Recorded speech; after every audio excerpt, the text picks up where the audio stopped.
Coffee पर Kurukshetra show में मेहमानों द्वारा व्यक्त की गई राय और कमेंट्स उनके निजी विचार हैं। मेहमानों की राय को इंडिया टीवी या शो के होस्ट की राय ना मानी जाए। इंडिया टीवी का मकसद किसी भी व्यक्ति या वर्ग की भावना को ठेस पहुंचाना नहीं है।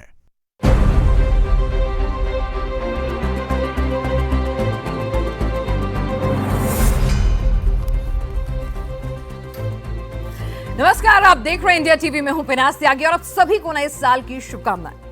सब आज हैप्पी न्यू ईयर ही बोल रहे हैं। अच्छा है कि सबके लिए ही साल अच्छा हो, लेकिन भाई ज्यादा अच्छा किसके लिए होगा? आज मौका है इसी पर बात करने का। 2024 ने राहुल और कांग्रेस को कुछ उम्मीदें बंधाई थी, लेकिन 2025 ने जोर का झटका दिया और रियलिटी चेक करवा दिया। मोदी को 24 बहुमत से नीचे ले गया, 25 में बम्पर विक्ट्री बनकर लौटा। कांग्रेस राहुल को कई बार लॉन्च कर चुकी है, लेकिन क्या 26 में प्रियंका को लॉन्च करेगी? 26 में बंगाल, असम, केरल, तमिलनाडु, पुडुचेरी में चुनाव है। बंगाल में मोदी और शाह बहुत दिनों से डटे हुए हैं, लेकिन क्या फाइनली दीदी का चक्रव्यूह तोड़ देंगे? असम, केरल, तमिलनाडु में कांग्रेस स्टेक पर है, साथियों के साथ या अकेले? राहुल प्रियंका का वहां क्या होगा? कांग्रेस का क्या होगा? 26 के नतीजे 27 का बेस भी बनाएंगे और 29 के लिए भी एक तरह से रास्ता दिखाएंगे। 27 में यूपी होगा। योगी पॉपुलर तो बहुत हैं, लेकिन 24 में झटका खाए हुए हैं। नया मंत्रिमंडल बनने जा रहा है, इसमें अखिलेश के पीडीए का डीएनए होगा। नए साल की पहली कॉफी पिएंगे और गपशप करेंगे इसी मुद्दे पर। हमारे साथ खास मेहमान इस वक्त जुड़ रहे हैं, उनका तारुफ आपसे करा दूं। हमारे साथ आलोक मेहता जी हैं, वरिष्ठ पत्रकार, आपका बहुत बहुत स्वागत है। राजकुमार सिंह, वरिष्ठ पत्रकार, हमारे साथ हैं, आपका स्वागत है। और करण वर्मा है, राजनीतिक विश्लेषक, आपका स्वागत है। आप सभी को सबसे पहले तो वेरी हैप्पी न्यू ईयर। आपको भी नव वर्ष की हार्दिक शुभकामनाएं। Thank you. आलोक जी, क्या लगता है भाई, मतलब 26 जो है वो राहुल जी के लिए कुछ अच्छी खबर लाएगा? क्योंकि 25 जाते जाते तो उन्हें सलाह मशवरा, बगावत, हार, उनके संगठनात्मक नेतृत्व सब पर सवाल उठने लग गए थे। आप उनको मानती हैं? मैं यहाँ पे 2 दिन पहले कह चुका हूँ कि वो नेता हैं क्या? वो एनजीओ चलाते हैं, एनजीओ की तरह से काम करते हैं पार्टी में। सो उनकी सफलता से उन्हें वो कहते हैं मुझे जीतने के लिए तो हुई नहीं, मैं तो काम करने आया हूँ। शतक लगाएंगे क्या हारने का? 95 तो हार चुके हैं। मुझे लगता है, मैं इसलिए इतनी बात कंप्लेन करूंगा, मैंने वैसे उसके लिए नहीं कह रहा हूँ, क्योंकि नेचुरली उन्हीं को कोट कर रहे हैं ना, कि वो कहते हैं कि मैं इसके लिए नहीं कर रहा। तो इस दृष्टि से मुझे ऐसा लगता है सिर्फ केरल एक उम्मीद उनके लिए हो सकती है, जहाँ से पहले भी वो जीते, मतलब खुद भी और पार्टी का इस समय कम्युनिस्ट पार्टी असली इनको नहीं मिल रहा है, because of left party vision what he did. That's why जो एकमात्र यदि उम्मीद है, दिल्ली में तो इंडिया अलायंस है, मैंने सीपीएम के जाइए उनको बैसाखी, बंगाल में ममता के साथ रह कर सीपीएम के साथ जाने में उनको कठिनाई आती है, या जाएं तो वहाँ प्रॉब्लम है। इसलिए असली उनके लिए कोई आशा की किरण यदि कुछ है, तमिलनाडु में किससे समझौता करना है, जिसके लिए नरसिम्हा राव की जिंदगी हराम कर दी, पार्टी में विस्फोट करा दिया कि डीएमके के लोग ही लिट्टे से मिले थे राजीव गांधी हत्याकांड में, उसकी जांच की रिपोर्ट नहीं लाई, उसका नाम नहीं दिया।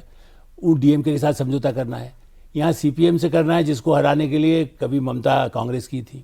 तो मुझे लगता है कि जो कुछ यदि है तो राहुल के लिए केरल में भी कोई उम्मीद है।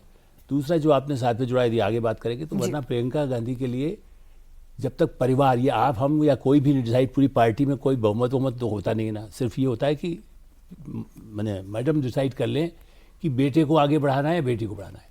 इसलिए आई थिंक नोबडी शुड बने। बेटा आगे बढ़ नहीं रहा ना सर? नहीं, जो उन्होंने उसको नहीं, शुरू से, देखिए शुरू से उनका पहले ही था। मैं आपको वैसे बताता हूँ, क्योंकि मैं तो थोड़ा समझ जानता रहा हूँ, इसलिए कह रहा हूँ। क्या है, उन्होंने शुरू में कहा था कि प्रियंका के बच्चे वगैरह हैं तो हम उसको आगे पहले नहीं लाना चाहते। Priyanka started in 99, I was present in Amethi, जब उस वहाँ घूम रही थी वो, तो for when she was campaigning. So देखा जाए तब था 2000, बल्कि फिर मैं उसके आगे चलता हूँ 10 साल बाद, जब 2011 के आसपास हम लोगों ने बड़ी एक मेजर स्टोरी भी छापी थी, वेरी क्लोज टू साली फैमिली। उन्होंने कहा था लगभग हम लोग राय दे रहे हैं कि इसको लाना चाहिए प्रियंका को। लेकिन क्या है कि ये तो सोनिया गांधी डिसाइड किया कि नहीं लाना है। जो क्लोज, जो बहुत एसोसिएट फैमिली के लोग थे, उन्होंने, फैमिली मतलब जो पॉलिटिकल लोग थे, उन्होंने कहा, लेकिन फिर वो नहीं हुआ। तो that's why I am saying कि all the time what she will decide, उत्तराधिकारी सिंहासन पर किसको बिठाना।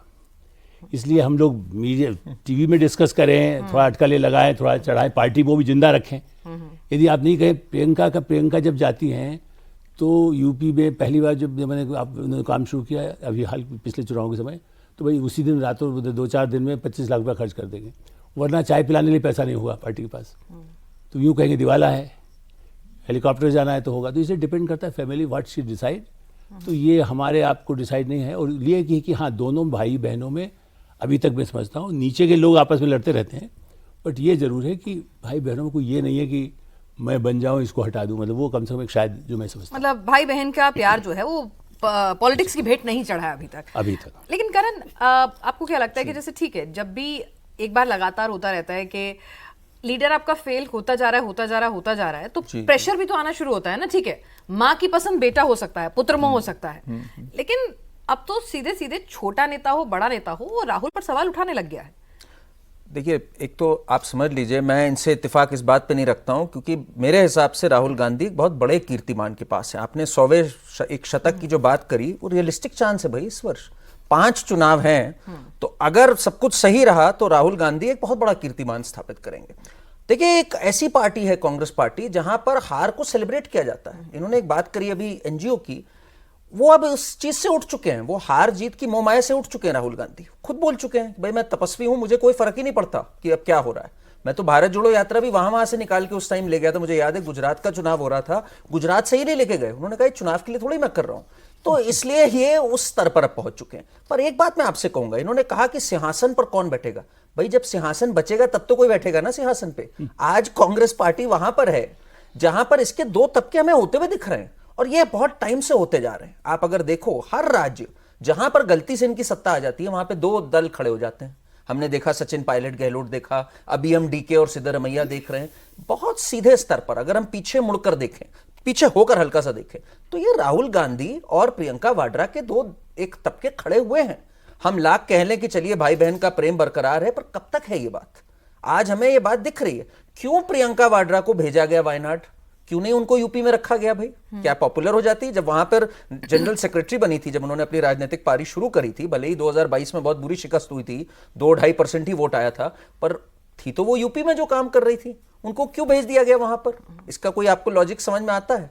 रॉबर्ट वाड्रा ने भी इस पर काफी वोकल थे उस टाइम पर, अगर आपको याद हो। वो तो बार बार कह रहे थे। तो मेरे हिसाब से अगर आप मुझसे पूछे ना, 2026 में हमें फाइनली वो पल आ गया है जिसे कहा जाता है ना कि कैमल की बैक कब टूटेगी, कब वो आखिरी चिन्ह होगा, वो अब आ गया। आखिरी चोट का समय है। या तो कांग्रेस के 2 धड़ होंगे या फिर प्रियंका वाड्रा कमान संभालेगी, मुझे ऐसा लगता है इस वर्ष। राजकुमार जी, आप करण की बात से इत्तेफाक रखते हैं कि 26 में या तो कांग्रेस टूटेगी या प्रियंका आएंगी, या फिर प्रियंका के आने के लिए भी बहुत देर हो गई है? नहीं, मुझे लगता है विनोद जी, देखिए हमें थोड़ा कांग्रेस की जो राजनीतिक संस्कृति है उसको समझना चाहिए। जब तक संजय गांधी पॉलिटिक्स में थे, दूर दूर तक राजीव गांधी आने का कोई सवाल नहीं था। उनकी डेथ के बाद राजीव गांधी आए। हालांकि संजय गांधी की विधवा मेनका गांधी आना चाहती थी, उसके नाम पर परिवार टूटा उनकी पॉलिटिकल एम्बिशंस के चलते। उन्होंने अलग मंच बनाया जो बाद में जनता दल में विलय हुआ, राष्ट्रीय संजय विचार मंच, और एक ही सदस्य रहा। अब सोनिया जी ने तय किया, हालांकि आलोक जी ने सही बताया, अमेठी में नारा लगता था 90-95 के आसपास, अमेठी का डंका बेटी प्रियंका। जगदीश 98 के बाद वो Jagdish I was present there, मैंने आपको कहा कि मैंने जगदीश पीयूष शायद लोग इंदिरा गांधी मानते थे जी। तो गांव के तब आदमी से कहते थे नहीं आया था ना ज्यादा, इंदिरा गांधी इंदिरा आ रही है, मतलब मैं भी गाड़ी वाड़ी छोड़ करके पैदल इसी, ताकि गांव में देखना चाहिए क्या हो रहा है। तो इसलिए क्या होता है कि तब लोग इंदिरा गांधी आ रही है। लोग ये सही है कि वो परिवार में भी, वो फौजदार ने किताब में भी लिखा है कि इंदिरा जी भी सोचती थी कि मेरा ये काम, मेरी तरह काम करेगी कभी एक समय में। सो आई थिंक दैट्स व्हाई वो प्रियंका को शुरुआत में उन्होंने मदद करने के लिए सोनिया के लिए गई, और बीच में जो उन्होंने मेरा नाम ले दिया, एक लाइट में जोड़ देता हूँ करण जी को। क्या है कि ये एक स्ट्रेटेजी का पार्ट होता है। मान लो हम आए, राजकुमार जी हम तय कर लें कि आप इधर बोलना, मैं इधर बोलूँगा, अलग राय रखेंगे हम, तभी तो लड़ाई होगा ना, वरना कोई देखेगा ही नहीं। दोनों एक ही जिंदाबाद करने लगेंगे। असहमति को रखना चाहिए। तो अपने गुट ये जो कह रहे हैं, मैं इसलिए चूँकि इन सबको बहुत सालों से जानता हूँ, फ्रॉम संजय गांधी डेज। संजय गांधी अर्जुन दास के वहाँ ज़मीन पर खड़े रह करके काम करते थे। सो उस पर यह है कि ये तय रहता है कि तुम यदि इतने लोग करो, अच्छा देखो मैं बात करूँ सचिन पायलट से, मतलब मैं उनके पिताजी से मेरे इतने संबंध थे, तो मतलब ये कि सचिन को कहते तुम बनाना है, महीने भर बाद तुमको बना देंगे, 2 महीने बाद बना देंगे, ताकि वो टिके रहें। गहलोत भी जब यूथ देते तब से मैं उनको जानता हूँ। तो गहलोत को कहा जाता था सोनिया जी चूँकि पैसा अरेंजमेंट उनको करना है, चीफ मिनिस्टर हैं, पार्टी का काम वो कर सकते हैं, तो उनको भी पुश किया। सो 2 गुट दिखाते रहें, स्प्लिट वाली स्थिति कांग्रेस में जो अर्जुन सिंह जैसे तिवारी कांग्रेस बनी थी, या यूं तो संगठन बन जाए, या कांग्रेस में एक समय शंकर दयाल शर्मा जो स्प्लिट हुआ 69 का, तो इंदिरा जी ने उनसे कहा कि तुम अभी कुछ समय रहो ताकि उस संगठन कांग्रेस से कुछ कागज जो भी सारी चीज़ें हैं वो लेके आ जाए। तो ज़्यादा समय नहीं रहे वो, शंकर दयाल शर्मा ने ही जब मुझे बताया था ये बात। तो मेरा ये कहना है कि ये तो पार्ट ऑफ स्ट्रेटेजी है। अडवाणी जी नहीं गए अयोध्या, अटल जी यहाँ थे। अटल जी तो उनसे बड़े स्वयंसेवक रहे हैं, मतलब उस हिसाब से बड़े, मतलब वरिष्ठ मतलब। तो ये एक स्ट्रेटेजी भी होती है कि भाई यदि कुछ आगे है तो राजकुमार संभालेंगे, मैं यहाँ पर हूँ। तो मुझे जो लगता है, हो सकता है आपके पास आऊंगी, लेकिन राजकुमार जी अपनी बात पूरी करें। तो आपको क्या लग रहा है, मतलब ना, मैं यही बात कह रहा था कि ये फैसला सोनिया गांधी को ही करना, जैसा आलोक जी कह रहे थे, और हम लोग कुछ ज्यादा रीड करने की कोशिश कर रहे हैं। कांग्रेस की जो गति है, ऐसा हम अगर मान लें कि राहुल गांधी के चलते वो हुई है, तो मुझे लगता है राहुल गांधी के साथ अन्याय है। कांग्रेस का डाउनफॉल शुरू हो जाता है पिछले 30 साल से, जब से लेकिन अगर आप चेहरा हैं तो जिम्मेदारी तो लेंगे ना। बिल्कुल ली ना उन्होंने, 2019 के चुनाव के बाद इस्तीफा दिया ना कांग्रेस अध्यक्ष पद से, तो नैतिक जिम्मेदारी तो ली। लेकिन सिर्फ राहुल गांधी की वजह से कांग्रेस में प्रॉब्लम है, ये मानना और राहुल गांधी के साथ अन्याय है। कांग्रेस अंदर से खोखली हो चुकी है। दूसरी बात, प्रियंका गांधी की बात जो हम कर रहे हैं, एक तो हमारे यहाँ एक परंपरा सी बन गई है वंशवाद की राजनीति में भी कि बेटे को आगे बढ़ाना है। दूसरी बात, प्रियंका गांधी के साथ मैंने आपके प्रोग्राम में एक बार पहले भी कहा था, कई तरह के बैगेज जुड़े हुए हैं। प्रियंका गांधी की जब बात करेंगे तो आप प्रियंका गांधी वाड्रा बोलेंगे। दूसरी बात, हर व्यक्ति की निजी जीवन होता है, लेकिन जो सार्वजनिक जीवन में है उनका निजी जीवन भी सार्वजनिक जीवन को प्रभावित करता है। अब जो प्रियंका गांधी के बेटे की शादी होने जा रही है, वो एक अलग बैगेज होगा। और रॉबर्ट वाड्रा की जो राजनीतिक महत्वाकांक्षाएं बीच बीच उजागर होती हैं, अभी उन्होंने 2 दिन पहले कहा कि मेरे पास देश भर से फोन आ रहे हैं, तो मुझे राजनीति में आना चाहिए। बेचारों के पास आपने कहीं सुना? आपने कहीं सुना? मैंने कहा उनके पास पता नहीं कौन फोन करता है, लेकिन करता जरूर है उन्हें, हर 2 महीने में होर्डिंग लग जाते हैं। अगर सोनिया गांधी वो नौबत अभी जाए कांग्रेस में कि प्रियंका के अलावा कुछ संभावनाएं न बचे, तो प्रियंका गांधी कांग्रेस का उद्धार कर पाएंगी, इसमें मुझे बहुत बड़ा संदेह है। इसलिए राहुल गांधी को फिलहाल कोई चैलेंज नहीं है। तो राहुल गांधी को चैलेंज नहीं करना, आप कुछ कहना चाह रहे थे? देखिए, मैं एक बात बताऊं, इन्होंने एक बात सही कही कि भाई पहले ऐसा होता था, 2 गुट दिखाए जाते थे। देखिए, हमें समझना होगा तब कांग्रेस के पास फिर भी पावर रहती थी। आज कांग्रेस किस स्तर पर है जरा ये समझना है। 44, फिर 50 कुछ, फिर 99, 3 डिजिट से कम पर है कांग्रेस पार्टी। लगातार चुनाव पे चुनाव हार रही है। तो समय बदल गया, अब जनता भी अब बहुत रेस्टलेस हो गई है। कांग्रेस पार्टी इतने समय तक जब काडर बिना पावर के रहेगा, तो अब इनका वो जलवा जलाल नहीं रहेगा जो पहले होता था कि ये कर रहे थे। तो ये अगर कह रहे हैं कि राहुल गांधी को अभी भी कोई चैलेंज नहीं, मुझे लग रहा है अंडर एस्टिमेट कर रहे हैं कांग्रेस काडर को। इतने लोग चले गए छोड़ छोड़ के, आचार्य प्रमोद कृष्णम चले गए, ज्योतिरादित्य सिंधिया चले गए, सचिन पायलट किसी तरह बचे हुए हैं।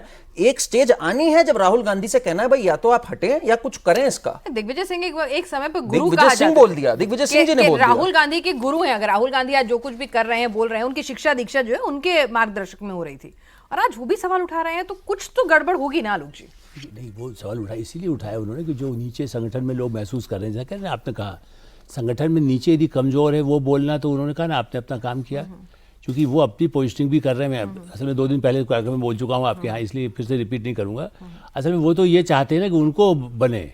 एक समय में जो प्रधानमंत्री बनने के इच्छुक रहे थे चीफ मिनिस्टर के बाद, तो वो पार्टी में यदि खड़गे साहब अगले साल हटेंगे या उसके पहले भी यदि कुछ आता है और संगठन को एक आवाज़ उठाने वाला मैं हूँ, because he wants to be always की कंट्रोवर्सी में कुछ रहूँ ताकि मैं मेरा एक फिगर बना रहे।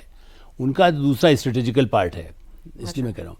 इसलिए ये कि दिग्विजय सिंह ने उठाया, मतलब राहुल ने भी कहा रहे आपने तो अपनी बात कह दी, मतलब देखो भाई है तो अपना देखो कह रहे संगठन के लिए चिंता है। वेणुगोपाल को कुछ कहा क्या राहुल गांधी ने? असली तो निशाना वेणुगोपाल है। पार्टी में जो नाराजगी लोगों की और ज्यादा है, पब्लिकली लोग राहुल का नाम नहीं ले सकते ना। जैसे बेचारे अहमद पटेल का नाम ले देते थे कि अहमद पटेल को नाराज हो गए। अहमद पटेल कुछ नहीं भाई, जो डिसाइड हाईकमांड करता था ना, लेकिन अहमद पटेल को बना दिया जाता था। तो वेणुगोपाल जो राहुल चाहते हैं या वेणुगोपाल के साथ तय हो जाता है, तो ब्लेम राहुल पर ना आए, इसलिए वेणुगोपाल को एक जैसे कहते हैं मुखौटा लगा दिया गया है कि भाई देखो ये रहे, इस पर अटैक करिए। उसमें किसको मुखौटा कहेंगे मैं अभी उसको उस तरह से नहीं जा रहा हूँ, लेकिन ये कि उस पर ब्लेम जाए कि वेणुगोपाल है। आफ्टर ऑल राहुल गांधी जब माँ की नहीं सुनता है तो वेणुगोपाल का डिक्टेट कर सकता है। तो राहुल गांधी किसी की नहीं सुनते हैं, दिक्कत तो यही है। और यही वजह है कि अब कांग्रेस धीरे धीरे धीरे करके, राजकुमार जी हालांकि बड़ा दिल दिखा रहे थे, उन्होंने कहा कि भाई उनको अकेले को ब्लेम करना ठीक नहीं है, लेकिन सीनियर लीडर हो, जूनियर लीडर हो, हर कोई घूम फिर के सवाल उठाता है कि भाई राहुल जो है थोड़े कंफ्यूज है और फुल टाइम लीडर नहीं है, तो ये कला ये प्रॉब्लम है जो आपने अब अंडरलाइन किया ना, वो फुल टाइम पॉलिटिक्स नहीं नहीं करते। राजकुमार जी, आपने जैसे कहा ना कि उन्होंने नैतिक जिम्मेदारी ली 19 के बाद की, फिर भी जननायक तो उन्हीं को कहा जाता है। भारत जोड़ो पे पोस्टर पे तो वही होते हैं, पीएम के लीडर दावेदार ऑफ भी वही होते ऑपोजिशन हैं। भी वही बनते हैं। देखिए, अगर हम उस तरह से बात करें तो 44 से कांग्रेस 52 होती है, 52 से 99 होती है। अगर 44 के लिए राहुल गांधी जिम्मेदार हैं तो 99 के लिए क्रेडिट भी राहुल गांधी को देना पड़ेगा। बिल्कुल दीजिए, मैं तो कह रहा हूँ नहीं, दीजिए, उसमें अखिलेश पर को- एक हाँ। बात सोचिए ना, क्या 99 से खुश हैं? कब तक रहेंगे ये लोग पावर वो के ठीक- बिना? वो बिल्कुल ठीक और बात है। मेरा ये कहना है, आपको मैं बताऊं, हम अंदर की राजनीति को एक मिनट छोड़ देते हैं, दोनों विशेषज्ञ हैं अंदर की राजनीति पर, दोनों का बहुत अनुभव है। मैं जनता के पॉइंट ऑफ व्यू से बात करता हूं। आपको नहीं लगता आज कांग्रेस में दो तरह के लोग हैं? एक है जो जनता में लोकप्रिय हैं, देखिए सचिन पायलट कांग्रेस के बाहर भी लोकप्रिय हैं। मैं एक बात अगर बोलूं तो कैप्टन अमरिंदर सिंह, उनका एक पुल था, कांग्रेस के वोटर को छोड़कर भी उनका एक पुल था, वो सब साइडलाइन फील कर रहे हैं। ज्योतिरादित्य सिंधिया, तो ये जो एक कोटरी बनी हुई है इनकी, ये कब तक रहेगी भाई राहुल गांधी की? लेकिन कि अमरिंदर का गहलोत वो पुल रहेंगे, जो है वो बाहर जाके काम भी नहीं आया कांग्रेस छोड़ के, ये भी देखना वो होगा। ठीक है बात, पर एक बात आप सोचिए ना, एक पॉपुलर लीडर थे, चुनाव जीते थे, उनको लोग पसंद करते थे, उनको कोई ऐसे टैग्स नहीं थे उनके कि ये सनातन विरोधी हैं या जनता नहीं पसंद करती है। सचिन पायलट को सब पसंद करते हैं, ठीक है, वोट दें या ना दे, पर आप ये नहीं कह सकते कि उनसे वो है। तो ये इनमें भी तो एक डिसकंटेंट चलता चला जा रहा है। ये कब तक ये बर्दाश्त करेंगे कि भाई हम सत्ता के बाहर हैं, हमारा जीवन निकलता जा रहा है ऐसे ही इंतजारी में? कब तक इंतजार करेंगे हम? तो राहुल गांधी का इंतजार तो बहुत लंबा हो चला है, लेकिन अब उनके साथी जो हैं कितना सब्र रख पाएंगे और क्या वाकई में राहुल का नेतृत्व उन्हें कब तक स्वीकार रहेगा, ये दिलचस्प रहेगा। 26 में भी देखने को हमें दिलचस्प तरीके से मिलेगा। आलोक जी, अब बात करते हैं उस किले की जिसे ध्वस्त कर पाना बीजेपी के लिए बहुत मुश्किल हो रहा है। कोशिश पूरी कर लेते हैं, लाव लश्कर पूरा लगा लेते हैं, बयान और माहौल भी पूरा बना लेते हैं, लेकिन दीदी खेला कर जाती हैं कुछ ना कुछ। लग रहा है कि 26 में वो चक्रव्यूह भेद पाएगी बीजेपी। देखिए, कोशिश जैसे अमित शाह जी ने तो कल ही जाकर के अपना एक तरह से शंखनाद कर दिया है, तो बीजेपी कोशिश देखिए हमेशा ये रही है। आपको याद है ममता बनर्जी कांग्रेस में थी और बीजेपी में अटल बिहारी वाजपेयी की सरकार में भी आ गई थी, तो अब वो तो स्थिति नहीं, कम्युनिस्टों को हटाने में उनका रोल था।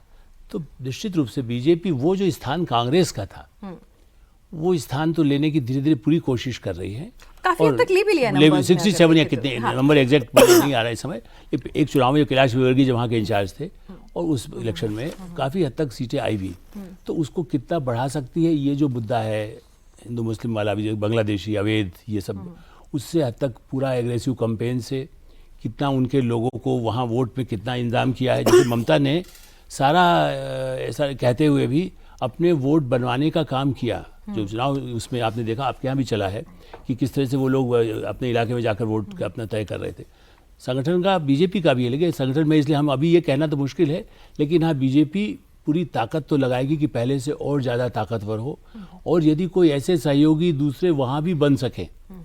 मैं अभी नहीं जानता और कौन हो सकता है, ममता के लोग तो नहीं आ सकते, ममता की पार्टी में से टूट हो जाए, पिछली बार एक दो कुछ कई लोग आए लेकिन फिर भी किला नहीं भेदा। मतलब आप ये देखिए ना, वही बात हो रही है कि आपने साम दाम दंड इस भेद बार कोशिश तो सबका यही होगी। सहारा लिया है, हाँ। लेकिन उसके बावजूद भी आप दीदी के साथ खेला नहीं कर पाए। तो इसलिए यह है कि अब दीदी जितना 15 साल इतना हो चुका है, ऐसी स्थिति में कोशिश तो ये होगी कि वो पूरा इनका बहुमत आ जाए, लेकिन मुझे लगता है कि ये तो कठिन होता है जिस तरह का है, और अभी 2-4 महीने बाकी हैं, इसलिए ये नहीं कह रहे, लेकिन मुझे लगता है कि निश्चित रूप से बड़ा डेंट तो दीदी को लगने वाला है। चलिए, डेंट लगेगा, लेकिन पश्चिम बंगाल में कमल खिलेगा कि नहीं, सत्ता तक पहुंचेगा कि नहीं, आपको क्या लगता है कहाँ मिसिंग फैक्टर रह जाता है? कि कैडर, आपके पास लीडर भी है, सब कुछ है, पैसा पावर सब चीजें हैं, उसके बावजूद भी कि ये क्रैक नहीं हो रहा है।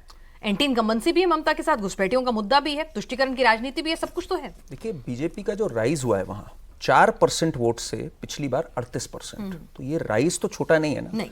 है ना। एंड अगर थोड़ा सा भी ट्रेंड हम इसमें देखें तो एक बहुत अच्छी चांस है इस बार। देखिए, हमें समझना होगा दीदी का जो वहां पे दबदबा है इन टर्म्स ऑफ वोटरों को डराना भी। हमने पोस्टपोल वायलेंस देखी थी 2021 में, जिसमें आज एक कन्विक्शन भी है। अब रक्त रफीकुल रंजित इस्लाम- राजनीति तो पश्चिम बंगाल की पहचान रही है, नहीं, मतलब रही है, कम्युनिस्ट से रही लेकर है। मतलब कुछ नया बिल्कुल नहीं हो रही रहा है है, वहाँ पे। बिल्कुल रही है। तो इसको भेदना आसान नहीं है ना। आप सोचिए, पंचायत पोल होते हैं, 20,000 सीटें अनकंटेस्टेड चली जाती हैं। तो जब हम इसके विरुद्ध देख रहे हैं चीज, तो काडर को उत्साहित करना, मेरा मानना है ये बहुत बड़ा इस बार चुनाव है। मतलब अगर हम बात करें, हम लोगों ने जो मुर्शिदाबाद में देखा, और संस्थानों पे हमला, ईडी ऑफिशियल्स की पिटाई हो जाती है टीएमसी के गुंडों द्वारा, एनआईए के ऑफिशियल्स अप्रैल 2024 में, अभी हाईकोर्ट ने फटकार लगाई है ममता गवर्नमेंट को कि आप जमीन क्यों नहीं दे रहे हैं बीएसएफ के लिए। ये छोटी चीजें नहीं है, ये राष्ट्रीय सुरक्षा का भी मामला है, ये एक सिविलाइजेशनल बैटल जो इन्होंने कहा, एक सभ्यता की जंग, ये एक फैक्ट है। मेरे हिसाब से 2026 की अगर आप मुझसे पूछे, सबसे महत्वपूर्ण चीज है बंगाल चुनाव। इससे महत्वपूर्ण चुनाव मुझे नहीं याद आता कौन सा था। इसलिए बीजेपी तो पूरा जोर लगाएगी और बहुत जरूरी है ये चुनाव। इस बार बंगाल के लोगों को बड़ा सोच के वोट करना है, क्योंकि एक फैक्ट है, अगर मैं बात करूं कि जो घुसपैठी आ रहे हैं आज, हम कहते हैं बीएसएफ पे, आज बाकी सब जगहों से कम हो गए हैं सिवाय बंगाल के। बंगाल क्यों नहीं जमीन दे रहा है? इस पे बहुत सीरियस बात है ना ये। और राष्ट्रीय सुरक्षा, अगर मैं 2025 से एक सबसे बड़ा पार्ट अगर मैं लूं तो वो है राष्ट्रीय सुरक्षा। हमने ऑपरेशन सिंदूर देखा, हमने सब कुछ देखा। अगर सुरक्षित हैं हम, तभी हम अर्थव्यवस्था की भी बात कर सकते हैं, तभी सब कुछ कर सकते हैं। और ये राष्ट्रीय सुरक्षा का मामला है बंगाल चुनाव, इसलिए मेरे हिसाब से तो ये बहुत महत्वपूर्ण बंगाली चुनाव है। मानुष को समझ में क्यों नहीं आता है जब इतना मन से समझाया जाता है बार बार? देखिए, इसमें एक अपीजमेंट की राजनीति भी है, वहां पर एक विशेष वर्ग की वोट भी है जो ममता ने इकट्ठा कर रखा है। उनके जो शेख आलम जी थे वो तो ये तक कह चुके हैं कि भाई हम 30% अगर मिल जाए तो 4 पाकिस्तान तक बना सकते हैं। हमने मुर्शिदाबाद में देखा। तो ये तुष्टीकरण की राजनीति, ये टूटेगी कि नहीं टूटेगी, क्या होगा, ये एक देखने वाली बात है। तुष्टीकरण बहुत बड़ा फैक्टर है। बिल्कुल। तो राजकुमार जी, 26 जो है वो तुष्टीकरण, एसआईआर और घुसपैठी है। निश्चित रूप से 3 बड़े मुद्दे होने वाले हैं अगले अब शुरू हो गया आज से नया साल 2026 में। लेकिन पश्चिम बंगाल के संदर्भ में 2-3 चीजें समझना बहुत जरूरी है। एक तो ममता बनर्जी ने जो जिस लेफ्ट फ्रंट पे, जिस मैकेनिज्म के साथ, जिस स्ट्रक्चर के साथ 3.5 दशक तक शासन किया, लगभग उसी को अडॉप्ट कर लिया, या कहिए कि वो स्ट्रक्चर उनके साथ शिफ्ट हो गया। दूसरा फैक्टर ये है कि आपने इशारों में कहा, माइनॉरिटीज की highest population, percentage of population Bengal में है। जो पहले लेफ्ट को वोट करते थे, ममता को वोट करते हैं। लेकिन उसके बावजूद ममता का तीसरा कार्यकाल है सीएम के तौर पर, एक नेचुरल वे में एंटी इनकम्बेंसी होती है, तो वो मुश्किलें तो उनके लिए हैं। बीजेपी के परफॉर्मेंस की अगर बात करें तो बीजेपी ने लगातार ग्रो किया है। 2024 के लोकसभा इलेक्शन में जरूर आप मान सकते हैं झटका लगा, लेकिन विधानसभा में लगातार ग्रो किया। पिछली बार 77 सीटें जीती, वो कम नहीं होती हैं। और एक बड़ा सिंबॉलिक डेंट अगर माने तो ममता बनर्जी को चुनाव बना दिया था, शुभेंदु अधिकारी से हार गई थी। बहुत बड़ी बात थी। इसके बावजूद अगर बीजेपी कहीं अटक जाती है तो मुझे लगता है उसके 2 रीजन है। एक तो काडर वहां आपके पास उतना मजबूत नहीं है, चेहरा आपके पास कोई ऐसा नहीं है जो पूरे बंगाल में जिसकी कोई स्वीकार्यता हो। और तीसरी बात, बंगाल उन राज्यों में से है देश के जहां एक उपराष्ट्रीयता की भावना बहुत प्रबल रहती है। तो वहां बांग्ला अस्मिता को ममता बनर्जी जितना प्रखर रूप से मुद्दा बना पाती है, बीजेपी अभी नहीं बना पा रही है। इसके बावजूद 2026 में ममता की मुश्किलें बहुत ज्यादा हैं और बीजेपी इस बार शायद कोई कसर छोड़ेगी नहीं। एक लाइन उसमें जोड़ दे राजकुमार जी, मैं कह रहा था कि देखिए अधीर रंजन चौधरी से कल परसों में जो प्रधानमंत्री की मुलाकात हुई है जी, नहीं अमित शाह जी, सॉरी अमित शाह जी, इसलिए उसको आप ये मानिए कि जो अजित पवार का वहाँ हुआ था, जो अभी ये कह रहे हैं कि स्प्लिट हो सकती है, ऐसे लोग राज्यों में कोई स्प्लिट कर लें। यूँ तो ज्योतिरादित्य सिंधिया के नाम लिया, जो सिंधिया कांग्रेस भी बनी थी, लेकिन उससे फायदा नहीं होता। अधीर रंजन चौधरी यदि उस तरह से कुछ लोगों को ला करके, Adhir Ranjan Chowdhury was also Naxalite, very few people know, in emergency he was also दूसरी में, उससे वो इस कांग्रेस में है, तो कांग्रेस में भी उनका भी विरोध था। जब ममता चुनाव के लिए सोनिया गांधी से बात करने आई थी इस इलेक्शन में, सेंट्रल हॉल में हम लोग भी वहाँ थे, और उस समय उन्होंने कहा कि उस दिन अधीर रंजन चौधरी लास्ट डे था पार्लियामेंट का, और उसने इतना अटैक किया उनके ऊपर भ्रष्टाचार को लेकर ममता पर। तो उन्होंने, ममता ने कहा, वैसे होता है बाहर लॉन के समय वहीं पर बात, चूँकि 4 जनरली 2 खड़े हुए हैं हम लोग 4, उन्होंने कहा अरे भाई आप तो मुझे बुलाया बातचीत करने के लिए, आपका लीडर जो है हाउस में मुझे भ्रष्टाचार मेरे खिलाफ बोल रहा है। अधीर रंजन चौधरी उस किनारे पर बैठे हैं, उनके साथ यदि और कांग्रेसी और कम्युनिस्ट भी, इसलिए मैंने नक्सली का नाम शुरू में लिया, वो लोग यदि साथ आते हैं, तो इसीलिए मैंने शुरू में भी कहा कि यदि कुछ ऐसा गुट वहाँ खड़ा हो जाए, होगा कि नहीं होगा नहीं, मतलब यार जैसे पॉलिटिकल एनालिसिस कर सकते हैं, depend on the situation, on the money power.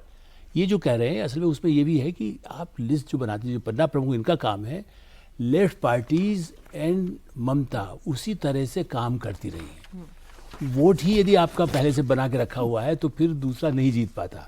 जो बीजेपी ने भी कुछ हद तक अपने वोट करती है, आम आदमी पार्टी ने भी वही फार्मूला जो लेफ्ट पार्टीज करती थी वो दिल्ली में बनाया था, वो टूटा। इसलिए डिपेंड करता है कि ये कोई रीजनल पार्टी, कोई ओबीसी आ जाए, कोई ये आ जाए, कांग्रेस आ जाए, कम्युनिस्ट डिवाइड हो जाए यदि ममता का vote, then it's a chance for BJP to rule with some more allied. ये यानी कि आपको लगता है कि कुछ संभावना बनेगी, लेकिन वो संभावना बहुत मुश्किलों के साथ और बहुत सारे परम्यूटेशन कॉम्बिनेशन के साथ बनेगी। 26 में आपको ये किला टूटता हुआ, चक्रव्यूह टूटता हुआ दिखता है ममता दीदी? मुझे दिखता है, दिखता है। मेरा मानना है होगा ये। राजकुमार जी, या अभी और वक्त? अगर 26 में नहीं हुआ तो मुश्किल होगा। बहुत मुश्किल। हाँ, तभी बहुत जरूरी है, मेरा ये मानना है, तभी अगर बहुत 26 में जरूरी नहीं है। हुआ तो बहुत मुश्किल होगा। तो यानी कि 26 में पश्चिम बंगाल का चुनाव जो है वो अपने साथ सिर्फ एक राज्य नहीं, बहुत कुछ लेकर आ रहा है। एक सभ्यता है, मैं तो साफ बात बोलता हाँ। हूँ। ये जो हमारा बंगाल में हम देख रहे हैं, इसको अगर बचाना है तो ये चुनाव से ज्यादा महत्वपूर्ण कोई चुनाव। मुझे तो वो याद आता है 2005 में जब ममता दीदी ने लोकसभा स्पीकर की ओर कागज फेंक दिए थे और कहा था कि यहाँ घुसपैठ इतना हो रहा है, मेरे पास तो 2 लिस्ट है, बचा लो मेरे बंगाल को। आज फर्क ये हो गया कि वो वोटर तब लेफ्ट के थे, आज वो ममता दीदी के वोटर हैं, इसलिए ममता दीदी अब बैठती हैं कि भाई रोहिंग्याओं को डिपोर्ट मत करो और ये मत करो। तो ये बहुत उधर बड़ी हेमंत बात बिस्वा है। शर्मा बहुत परेशान है, डेमोग्राफी सब कुछ बदल के रख देगी, वो बहुत टेंशन में है उधर। असम में तो सब ठीक ठाक है ना? मुझे लगता है असम में थोड़ा तो डिफिकल्ट होगा, जैसे पावर में जो रहते हैं, लेकिन जिस ढंग से उन्होंने काम किया है, देखिए गोगोई का नाम ले रहे हैं, राहुल गांधी उन्हीं के बल पर मतलब कुछ करना चाहते हैं, लेकिन मुझे नहीं लगता कि इस ढंग से कुछ लोग कांग्रेस के लोग तो नेचुरली सोचेंगे कि हम बदल सकते हैं, पुराने वो कांग्रेस ही रहे, मतलब कम से कम टफ फाइट देने की कोशिश तो जरूर करें। कोशिश करेंगे, लेकिन मुझे लगता है कि काफ़ी इसलिए बीजेपी का वहाँ उसको अब किला को रोक पाना मतलब तोड़ पाना कठिन होगा, कांग्रेस के लिए खास करके वो तो मुश्किल है। बिल्कुल। हेमंता की राजनीति में कांग्रेस बाउंस बैक कर जाए, क्योंकि कहते हैं कि कांग्रेस की बी टीम जो है हेमंता के लिए काम कर रही होती है वहां पे। देखिए एक और नाम जो हेमंता बिस्वा शर्मा जो अलग हुए कांग्रेस से, कांग्रेस मतलब कहाँ जाके इस पे पछताए ये नहीं समझ में आता। आज पूरा एक तरह से नॉर्थ ईस्ट पे अगर मैं कहूँ तो एक रिवाइवल हो गया भाजपा का इनके कारण।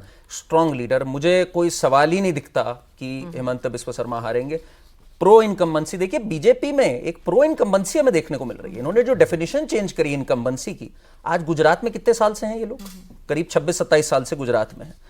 हरियाणा में लगातार हैं आज 12 साल से, करीब 10-12 साल से हरियाणा में है। ये हमने अभी देखा बिहार के अंदर। ये जो प्रो इनकम्बेंसी की राजनीति, और ठीक उसका विपरीत कांग्रेस पार्टी 2011 के बाद से किसी भी जगह पे जहां जीत भी गई दोबारा जीत कर नहीं आई है। तो ये एक डेफिनेशन चेंज हो गई है अब प्रो इनकम्बेंसी और एंटी इनकम्बेंसी की। तो आई थिंक प्रो इनकम्बेंसी है वहां पर तो क्लियर तौर पे। और जो वो तुष्टीकरण और घुसपैठिए और वो सब कुछ असम की राजनीति में उसका बोलबाला है या प्रो इनकम्बेंसी का ही बोलबाला है? नहीं, मुझे लगता है कि उसमें दोनों चीजें बीजेपी के फेवर में जाती है। हाँ, प्रो बिल्कुल, दूसरे भी। इनकम्बेंसी भी जाती है और जो घुसपैठिए वगैरह के मुद्दे बता रहे हैं आप, वो भी बीजेपी के फेवर में जाते हैं, क्योंकि वहाँ बीजेपी ने काफी काम किया है। जी। और जो हेमंता बिस्वा शर्मा के संदर्भ में बात हुई तो बताऊं, ये कांग्रेस और बीजेपी के जो राजनीतिक संस्कृति है उसका फर्क बताती है।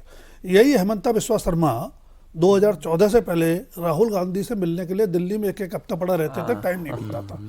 वही हेमंता शर्मा न सिर्फ असम बल्कि पूरे नॉर्थ ईस्ट का पूरा बीजेपी को खड़ा करने में बहुत बड़ी भूमिका उनकी रही है। तो असम मुझे नहीं लगता बीजेपी के लिए मुश्किल है। बीजेपी के लिए पुडुचेरी भी मुश्किल नहीं होगी, जिस तरह की रीजनल बसात उन्होंने वहां जाकर बिछाई है। हाँ, तमिलनाडु अगेन वही बंगाल वाली स्थिति है। जैसे बंगाल को भेजना मुश्किल है, वैसे ही तमिलनाडु को भेजना मुझे लगता है शायद उससे ज्यादा मुश्किल है। तो हालांकि बीजेपी भी बहुत ज्यादा तमिलनाडु को लेकर उतनी बुलिश नहीं है जितनी मेहनत, ताकत और पश्चिम बंगाल में एक तरह से कहते हैं ना अपनी रास्ते बना लिए हैं, बस सिंहासन तक पहुंचना रहता है। तमिलनाडु में भी और मेहनत चाहिए। मेहनत नहीं, हम और आप कहें मेहनत नहीं, तमिलनाडु के लिए तमिल संगम काशी देखिए ना, हाँ, वो चल रहा, मैं देख रही थी। हाँ। तो कोशिश ये रहती है कि हम देखिए प्राइम मिनिस्टर नरेंद्र मोदी जो भी स्ट्रेटेजिस्ट पुराने इस तरह के सोचते हैं वो लॉन्ग टर्म में खेल रहे हैं। वो आज के लिए सफलता मिले कितनी मिले नहीं उसके लिए नहीं है। उन्होंने पहले भी जो टारगेट रखा था बंगाल में हमें करना है तब से कर रहे हैं, थोड़ा सा बीच में फिर गड़बड़ हुआ इस लोकसभा चुनाव में, वरना सो आई थिंक कि तमिलनाडु में पहले से कितना आगे बढ़ सकते हैं उसके लिए पूरा जोर लगा करके वहाँ के एडीएमके के साथ समझौता है, दूसरी एक और लोग भी आ रहे हैं।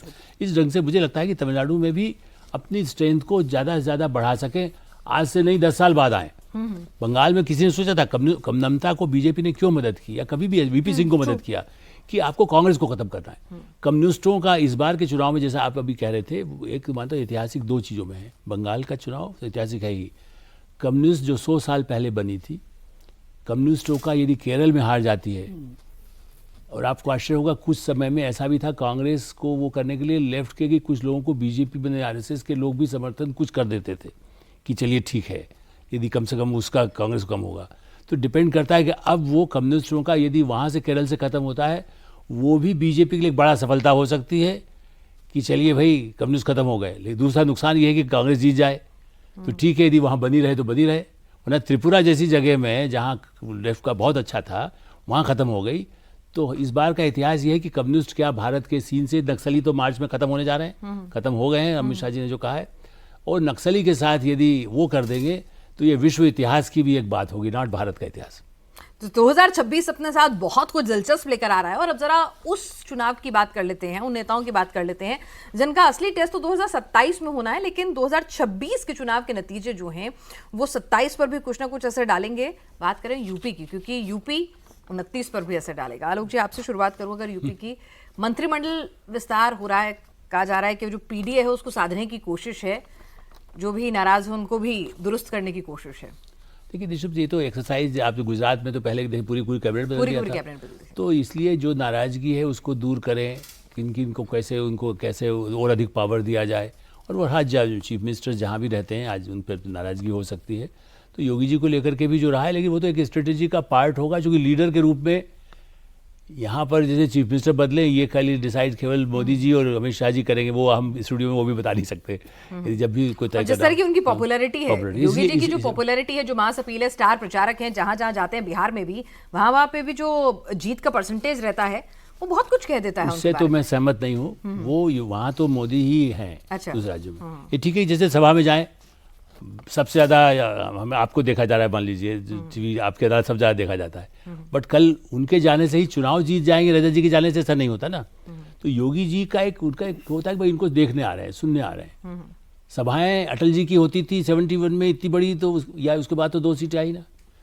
सभा योगी जी के आने से एक हिंदू सेंटिमेंट्स में लोगों के रहता है, उस माहौल बनाने के लिए लोगों को मोबिलाइज, या अंदर से एक हिंदू शक्ति वाले जो ऐसे लोग होते हैं उनको जगाने के लिए तो ठीक है, बट उनकी वजह से दूसरे राज्यों में नहीं। यहाँ ये है कि लॉ सबसे बड़ा जीत का एक वजह यदि है यहाँ पर law and order Yogi ji के प्लस के लिए। बाकी तो और जो इम्प्लीमेंट हो रही योजनाओं का, जो यहाँ से की गई, जो उसका लाभ मिल रहा है। अब हवाई अड्डा यहाँ आपके यहाँ बन रहा है, ये सेंट्रल गवर्नमेंट है, लेकिन क्रेडिट कहे योगी जी का प्रचार तो यही चल रहा है ना कि हमने एयरपोर्ट बना दिया। सो इससे बहुत मिला जुला है, इसलिए कैबिनेट बनने से ये सुविधा हो सकती है कि पार्टी और अधिक ताकत लगा करके चुनाव जीतने का फैसला करे। योगी की पॉपुलैरिटी पर कोई किसी को क्वेश्चन नहीं, पॉपुलैरिटी है, एक क्लीन इमेज है, हिंदुत्ववादी इमेज भी है, लेकिन 24 में झटका तो उन्हें भी लगा था, बहुत बड़ा झटका, बहुत बड़ा झटका लगा, बहुत बड़ा झटका, छोटा झटका नहीं। हाँ। और देखिए बीजेपी की यही बात है कि ये झटके के बाद, अब जैसे इन्होंने अभी कम्युनिस्ट पार्टी का एग्जांपल दे रहे थे, बाकियों को जब झटके लगते हैं वो फिर एक तरह से निराश होते होते होते होते तक हम देखते विलुप्ति हो जाते हैं। इनके साथ क्या है, ये झटके से सीख कर खड़े होते हैं। क्या हमने कभी सोचा था कि 24 में, आपको याद होगा जब मोदी जी की पूर्ण बहुमत नहीं आई थी, उसके बाद ये इस तरह से बाउंस बैक करेंगे। वही काम इस समय ये लोग यूपी में करने की सोच रहे हैं। यूपी में आज भी, मैं लखनऊ से आता हूं इसलिए मैं बोल रहा हूं ये बात, थोड़ा समझता हूं, वहां पे आज भी बहुत नाराजगी है। ऐसा नहीं है कि योगी जी से सब पूरी तरह खुश हैं। मैं अगर पार्टी कैडर की भी बात करूं, मैं अगर लोअर लेवल पे भी बात करूं, लॉ एंड ऑर्डर से बहुत खुशी है, बट छोटे छोटे इश्यूज जैसे बिजली ना आना और ये सब हैं उत्तर प्रदेश में, ऐसा नहीं है कि नहीं है इश्यूज। इन्हें एड्रेस करना है अगले 1-2 साल में। इनकी एक और बहुत अच्छा भाग्य है कि इनके जो विरोधी हैं वो भटके रहते हैं अपना, वो कभी कोई हिंदू विरोधी बात कर देंगे, कभी कुंभ पे ऐसी टिप्पणी कर देंगे, तो इसलिए इनका थोड़ा भाग्य भी इस मामले में अच्छा है, बट कोर्स करेक्शन की जरूरत है उत्तर प्रदेश में। 26 में बहुत मेहनत योगी जी को भी करनी होगी। बिल्कुल करनी होगी, और लेकिन आपको ये देखना है कि बीजेपी के फेवर में ये बात जाती है, कुछ हारे जीते वो हमेशा अपने आप को रिव्यू करती रहती है, अपनी स्ट्रेटेजी को और इम्प्रूव करती रहती है। अभी पीडीए की बात की आपने, पीडीए पर तो काम शुरू हो चुका ऑलरेडी। जो नए अध्यक्ष बनाए गए यूपी में वो उस दिशा में बहुत बड़ा कदम है, और बीजेपी कोई कसर उसमें छोड़ेगी नहीं। जैसे जैसे जिन झटका लगा, जैसे अगर वो झटका नहीं लगता तो शायद बीजेपी की सीटें कम नहीं होती, मेजोरिटी अपने बल पर मिल जाती। तो उस झटके से सबक सीखा है, और झटका किन कारणों से लगा उनका निवारण करने की कोशिश है। लेकिन इसका एक बाई डिफॉल्ट भी होगा कि अखिलेश यादव पर दबाव बढ़ेगा और उनकी कांग्रेस पर निर्भरता बढ़ेगी, उसका यह भी होगा।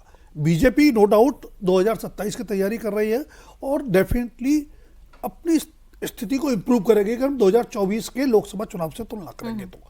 लेकिन अखिलेश यादव पर दबाव ज्यादा होगा, क्योंकि 2024 में जिस तरह की सक्सेस मिली उनको और कांग्रेस को मिलके, उसको बचाए रखना, इंप्रूव करने की तो बात बहुत दूर की है, Sustain उसको सस्टेन करना बड़ा मुश्किल होगा उनके लिए।